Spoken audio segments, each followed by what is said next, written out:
What is good, you guys? We're back with another video, another installment of A Day on the Hardwood, and today we had two really good games today. A comeback in one, and it's the one that you probably wouldn't think of because the Sixers have been blowing leads like a mug the last couple games.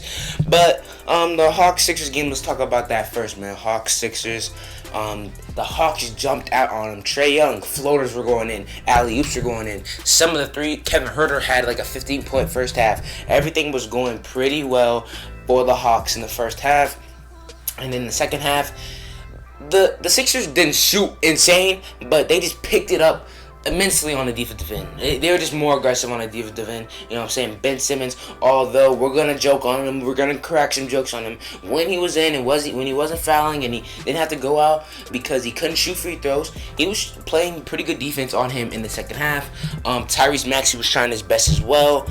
We're going to talk about Tyrese in a little bit. Joel Embiid, although having a pretty bad first half, ended up having a decent second half, I guess. You know what I'm saying? He got into the groove a little bit more. Had that little funny skirmish with him, with John Collins. That was funny. He was just like trying to walk, like he was just walking him like that. Like, what is that? What was he trying to accomplish with that? I don't understand it. But yeah, man, Tobias Harris was being more aggressive. That's what I respect about Tobias Harris. He didn't let that game get into his head from last time. He came out aggressive, although not making it. He ended up making a couple big shots for them to finish out the game. But let's talk about the unsung hero of this game. When Ben Simmons was out fouling, and then when he couldn't shoot free throws, guess who was in the game making big shots? Dallas native Tyrese Maxey, man. Tyrese Maxey, I'm super proud of what he's been doing in the NBA, and I was probably rooting for him the most because like he grew up like 10 minutes from me, so I've been rooting for Tyrese a lot. Shout out to him putting up like 15 points today, I think. Floaters on floaters, you know, that's his shot. Playing really good defense, just doing mostly every single right thing he could have done in that game. Hitting two huge threes. I think one got called off because of Dwight Howard, but he hit two huge threes for them in that third quarter. And although the bench has been selling lately, they came back in this game for the starters. You can't lie. Dwight Howard, Shake Milton, Tyrese, Furkan, and Tobias, because he's always the starter that stays in the game. So shout out to those five, man. They was going crazy, and they came back, and the bench has been getting ridiculed by the fans, and they were kind of the heroes of this game, especially in particular Tyrese Maxey. So shout out to those guys forcing a Game 7. And although I didn't want the Hawks to win, I'm always up for a Game 7, bro. Like, it's Game 7. I'm always up for one of those. So shout out to them for doing all that. But let's talk about the Hawks. Bogdanovich not playing in the fourth quarter. I think he won't be playing next game. He's hurt. His knee is hurt or something. And he didn't look right the whole entire game. John Collins, after hitting the first shot of the game, didn't play great for the rest of it. Clint Capella, seems like he's always missing a layup or a dunk. It seemed like Danilo Gallinari and Trae Young were the only two guys that could hit a shot in the fourth quarter until the end when Kevin Huerter started putting up some shots to like the desperation shots to try to get them back in the game, but it was too much.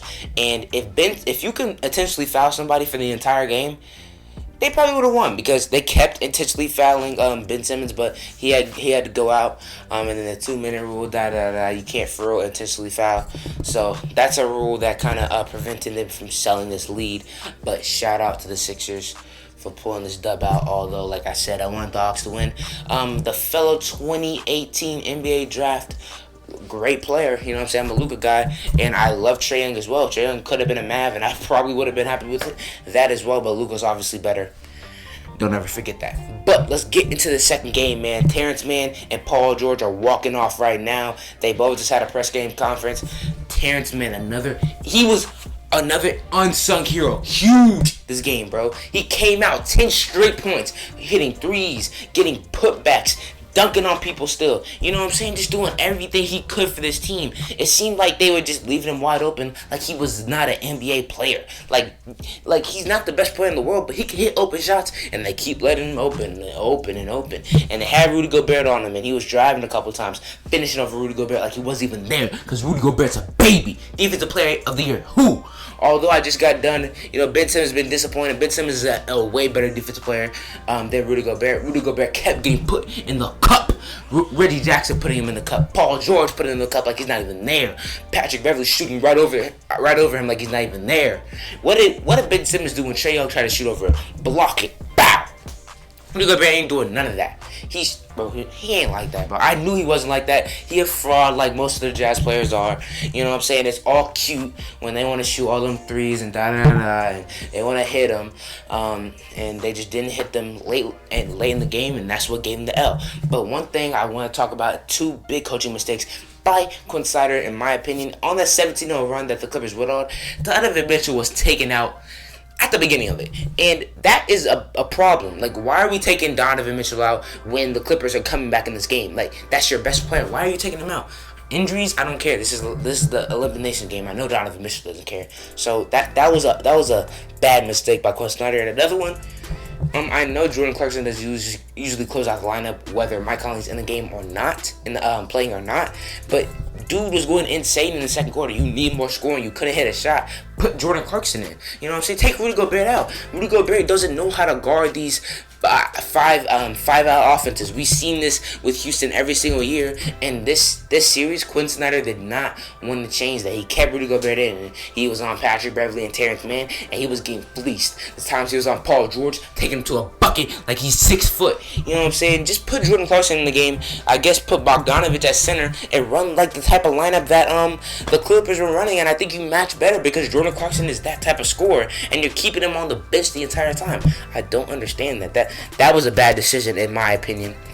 Mike Conley came back, wasn't as impactful as I thought. The pick and roll still wasn't there. They just weren't running it this series, I guess, because the Clippers are so good at switching, but they just weren't running it this series. And Rudy Gobert's offensive ability was just put to a side this series.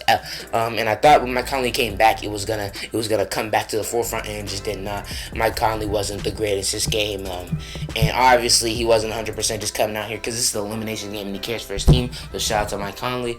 But when Terrence Mann puts up 39, and Paul George, although having a slow first half, came up big in the second half, and that's what you want to see from your stars. And they did this with no Kawhi, man. No Kawhi. Hopefully Kawhi can come back in his Western Conference Finals. I'm not sure how serious this injury is, but they're rolling without him. I think they got a chip on their shoulder now, an even bigger chip on their shoulder with no Kawhi, and everybody feels like they have to step up, and they're doing exactly that. Reggie Jackson, super shifty, bro. Super duper shifty.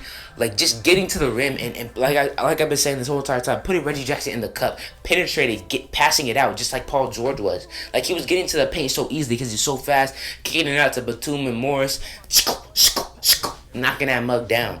Reggie Jackson was huge this game. Facilitation wise, which is not something that you think I'd say about Reggie Jackson because he's a pure scorer. He's trying to get to the rim and put a body on somebody, or mid-range or threes or something like that. But today he was doing a great job as a facilitator because he was getting to the paint so easily. So shout out to Reggie Jackson for that. And Batum and Morris, when they were in the game, it felt like, I'm not sure what the stat sheet looks like, but especially with Batum, it felt like every time he shot it, it didn't touch the rim. Like, I saw a couple from Batum, so shout out to him. And Marcus Morris didn't play a lot in the fourth quarter, but in that first quarter, he was super duper valuable and kind of being that second scorer outside of Terrence Mann in that first quarter. A couple post-ups on Bogdanovich, fade 2-pointers. That's his shot, and he was doing that a couple times on Bogdanovich to kind of keep him in the game. And they were down 20, and they came back. It's crazy how they went from the team to blow 2-3-1 leads to being like the comeback Clippers at this point, bro. Like, literally, they came back from the Mavs 2-0, they came back from the Jazz 2-0, and we're down 20 to put the series away and came back. So shout out to the Clippers for basically turning their entire name and their entire stance and the thoughts from all NBA fans around the world around completely, become the team that comes back on people instead of blowing the leads. So shout out to them. Maybe that's just a Doc Rivers thing because Doc Rivers still can't get over that. So like I said, shout out to the Clippers for getting it over with, and I always love a Game 7. So I guess I thank the Sixers for being the Hawks. We got more basketball, and if it's not the Mavs, for the most part, all I'm rooting for is just the most basketball as possible. So I guess we got that with the Sixers Hawks series. So if you like this type of content, go ahead and like and sub on the channel if you haven't already. And I'll see you guys next time.